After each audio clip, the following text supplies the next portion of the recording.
ড্রাইভারটি পরশুরামকে বলছে, আপনি তটিনী গাঙ্গুলির হাজবেন্ড না? আপনি স্পেশাল ব্রাঞ্চের অফিসে কি করছেন? পরশুরাম বলছে, আমি সর্ব জায়গায় বিরাজ করি, আপাতত আপনার সামনে বিরাজ করছি, মুখ খুলুন, তটিনী গাঙ্গুলির সাথে আপনার কি সম্পর্ক? পরশুরাম তখন লোকটিকে 2-4টা ঘুষি মারে পেটে আর বলছে যে এখানে মারলে মানুষ মরে যায় না, কিছুটা যন্ত্রণা অনুভব হয়। তটিনী তখন পরশুরামকে ফোন করছে আর বলছে, তুমি কোথায়? লাড্ডুপিকে স্কুলে নিয়ে যাবে, আমাকে তো এই বাড়িতে থাকতে হবে, অনেক কাজ আছে। পরশুরাম বলছে, কি কাজ, কি খুঁজছো তুমি ওখানে? তুমি কোনো পরশ পাথর খুঁজছো না তো? তখন তটিনীর এই কথাটা শুনে একটু সন্দেহ লাগছে যে তাকে পরশুরাম চিনে ফেললো কিনা।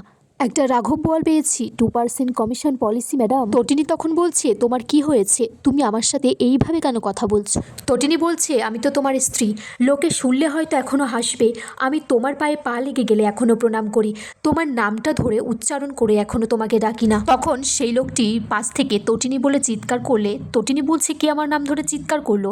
বলরাম তখন তার মুখটা চেপে ধরে। পরশুরাম বলছে, না, তুমি ভুল শুনেছ। তটিনী বলছে, ভুল আমি শুনিনি, ভুল আমাদের শুনতে নেই। পরশুরাম তখন বলছে, আমাদের ভুল শুনতে নেই মানে?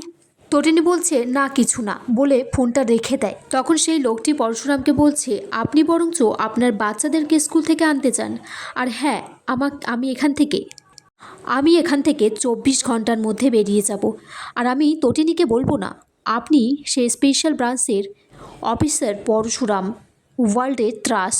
এদিকে তটিনীর বাবা তটিনীকে বলছে, তুমি কি তোমার সংসারে কোনোভাবে অসুখী?